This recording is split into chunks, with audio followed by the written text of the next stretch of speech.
Assalamualaikum warahmatullahi wabarakatuh. Alhamdulillah, alhamdulillahilladzi kana bi'ibadihi khabiran basira. Tabarakalladzi ja'ala fis samai buruja wa ja'ala fiha siraja wa qamaran munira. Asyhadu an la ilaha illallah wa asyhadu anna Muhammadan abduhu wa rasuluh alladzi ba'athahu basyiran wa nadhira wa da'iya ilal haqqi bi'idnihi wa sirajan munira. Allahumma sholli alaihi wa ala alihi wa sallim tasliman katsira. Amma ba'du.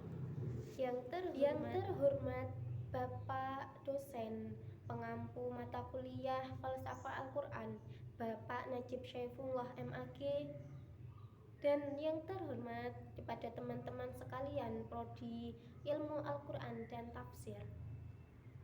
Di kesempatan kali ini saya akan menerangkan mengenai akhlak dalam Al-Quran, yaitu akhlak keadilan. Video ini saya buat guna memenuhi tugas mata kuliah Falsafah Al-Quran. Adil di zaman sekarang ini sebagai topik pembicaraan. Dengan perkembangan zaman sekarang ini, keadilan pasti sangat diperjuangkan. Perkembangan zaman yang menjadikan sesuatu harus bersifat adil. Adil di sini itu tidak harus memiliki hal yang sama. Adil mempunyai arti seimbang atau sesuai dengan kesetaraan. Di perkembangan zaman sekarang ini, pastinya keadilan merupakan suatu tantangan bagi kita. Yang mana keadilan sekarang ini sangat diperjuangkan. Adil di sini bukan memiliki arti yang kosong, tapi dari adillah kita akan menjadi seseorang atau kelompok yang lebih baik. Dalam Islam, adil tidak hanya semata-mata membahas mengenai pembagian warisan, terus memberikan suatu hal yang lebih, tapi keadilan di sini kita lihat sesuai kebutuhan.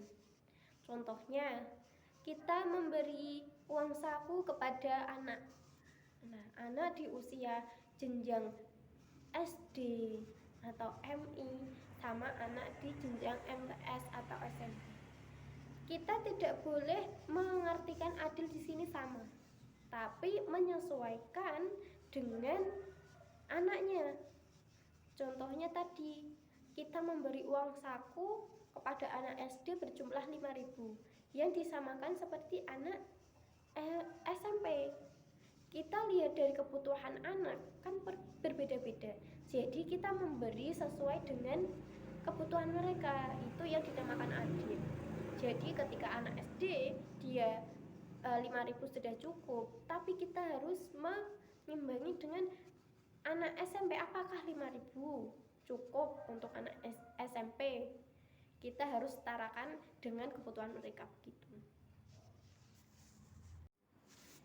Sebagaimana dalam Quran surat Al-Maidah ayat 8 yang berbunyi A'udzubillahi minasyaitonirrajim. Bismillahirrahmanirrahim.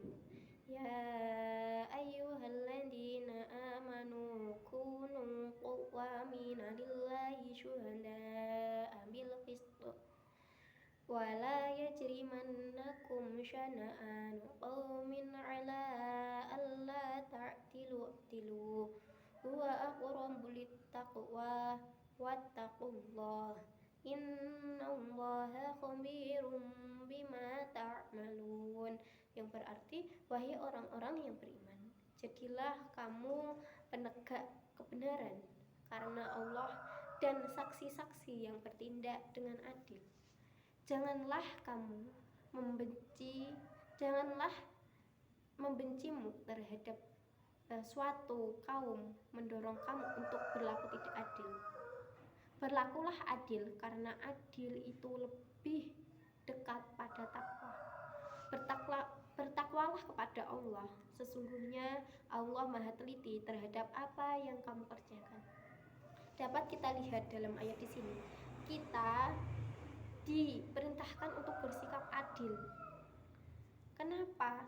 Karena adil adalah merupakan penegak kebenaran, dan keadilan akan mendekatkan kita kepada takwa. Jadilah kamu saksi-saksi yang adil. Guna apa? Saksi di sini bisa seperti halnya pemimpin, yang adil. Supaya apa? Keadilan di sini kita junjung untuk kemaslahatan umat, sebagaimana yang termaktub dalam Pancasila, yaitu keadilan sosial bagi seluruh rakyat Indonesia. Yang mana dapat kita lihat bahwasanya Indonesia pun menjunjung nilai keadilan dalam negeri ini. Jadi untuk apa kita tidak adil? Karena sudah sebagai pedoman kita warga Indonesia, bahwasanya kita disuruh untuk adil sesama manusia, entah itu dari golongan agama, budaya, dengan semua perbedaan kita dituntut harus adil. Jangan melihat background seseorang untuk melakukan keadilan, entah itu dilihat dari segi kaya miskin, dari segi budayanya yang berbeda, agamanya yang berbeda, terus backgroundnya. Kita tidak boleh memandang semua itu. Karena apa? Keadilan tidak diukur dengan semua itu. Keadilan itu harus sama, seimbang, tidak melihat adil itu tidak memandang bulu. Sebagaimana hukum yang diterapkan dalam Indonesia pun, warga Indonesia berhak untuk bersuara. Begitu pula salah satu penerapan keadilan dalam negeri ini. Islam memaknai adil bukan hanya kata yang memiliki arti yang kosong, tapi adil merupakan salah satu prinsip dalam Islam. Lalu kepada siapa sajakah kita berlaku adil? Yang pertama, kepada Allah Subhanahu wa Ta'ala. Lalu bagaimana caranya? Cara kita berlaku adil kepada Allah Subhanahu wa Ta'ala yaitu dengan tidak menyekutukan suatu pun, entah terang-terangan ataupun sembunyi-sembunyi. Di sini kita memaknainya sebagai kita tidak boleh menyekutukan Allah dalam hal apapun, entah itu terang-terangan ataupun sembunyi-sembunyi. Jadi kita hanya semata-mata menyembah pada Allah Subhanahu wa Ta'ala. Kemudian yang kedua, kepada siapa kita harus berlaku adil? Yang kedua yaitu ada adil kepada sesama, entah muslim, non muslim. Jangan menjadikan background seperti yang saya terangkan tadi di awal sebagai alasan kita tidak bisa melakukan adil pada sesama manusia. Karena apa? Islam merupakan Islam rahmatan lil alamin. Jadi jangan jadikan perbedaan sebagai alasan kita tidak bisa berlaku adil.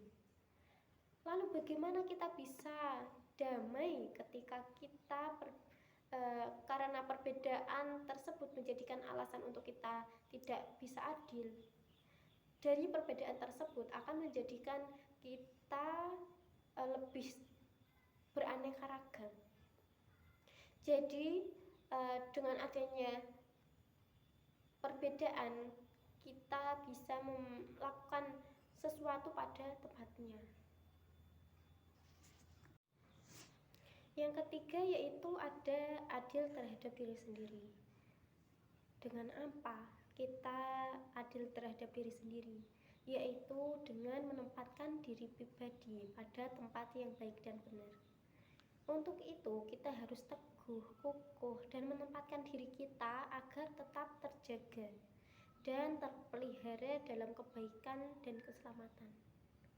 Untuk mewujudkan hal tersebut, kita harus memenuhi kebutuhan jasmani dan rohani serta menghindari segala perbuatan yang dapat mencelakakan.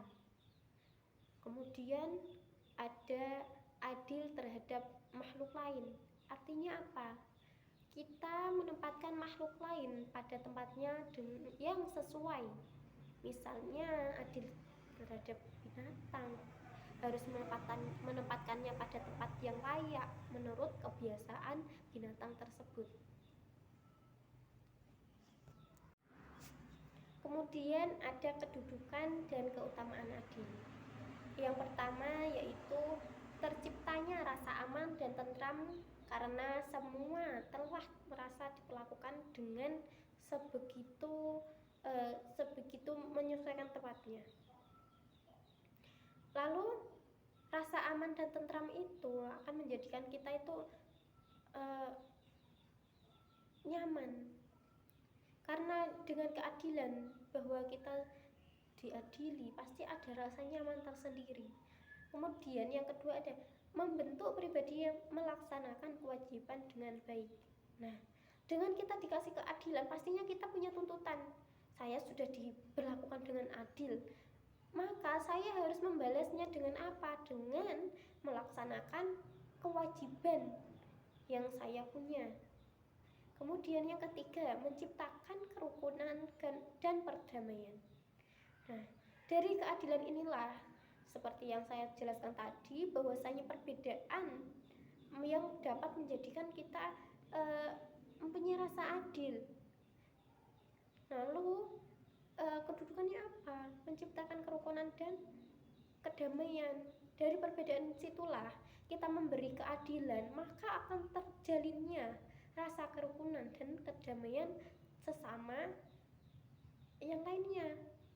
Kemudian yang keempat, keadilan adalah sesuatu yang diimpikan semua orang. Pasti semua orang itu menuntut akan adanya keadilan. Alangkah bahagianya apabila seseorang tersebut atau seseorang, masyarakat, bangsa, negara akan tentram dengan nilai keadilan. Kemudian yang kelima, seseorang yang berbuat adil sebagaimana dalam Quran surat Al-Maidah tadi, bahwasanya orang yang adil adalah orang yang dekat dengan ketakwaan. Maka begitu mulianya orang yang berbuat adil sehingga Allah tidak akan menolak.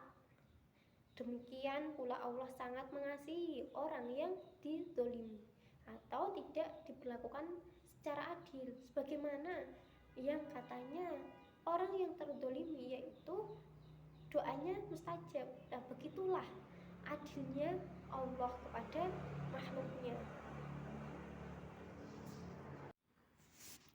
Di dalam Al-Quran sudah diterangkan secara terang-terangan mengenai nilai keadilan. Lalu apakah ada nilai turunan dari adil dalam Islam itu sendiri? Konsep adil juga tertuang dalam Al-Quran. Dalam Islam, keadilan yang dimaksud adalah tidak menzalimi dan tidak dizalimi. Oleh sebab itu, adil dapat diturunkan ke beberapa nilai turunan sebagai salah satunya yaitu pertama, persamaan kompensasi.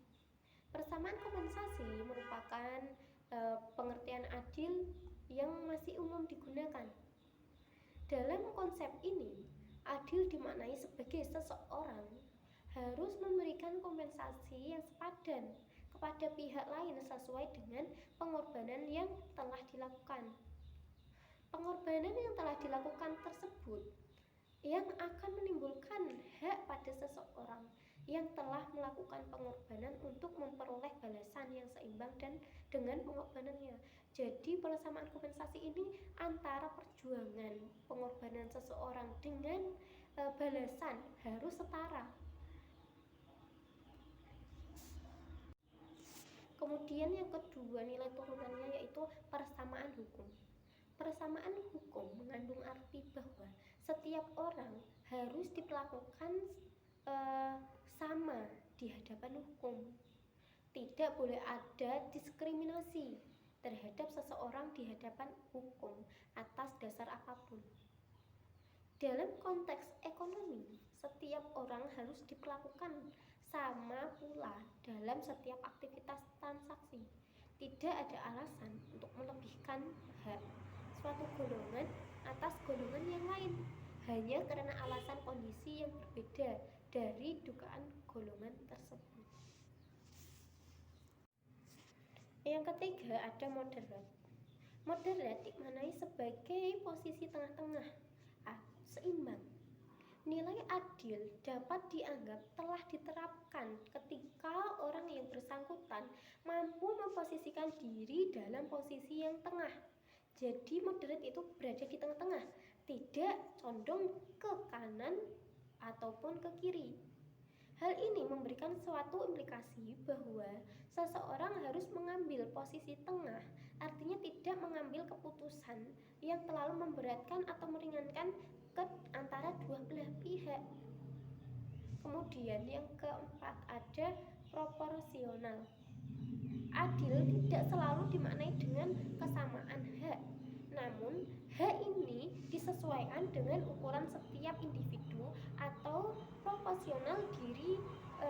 proporsional dari tingkatan kebutuhan, pengorbanan, kemampuan, tanggung jawab, bahkan atribusi yang diberikan oleh seseorang.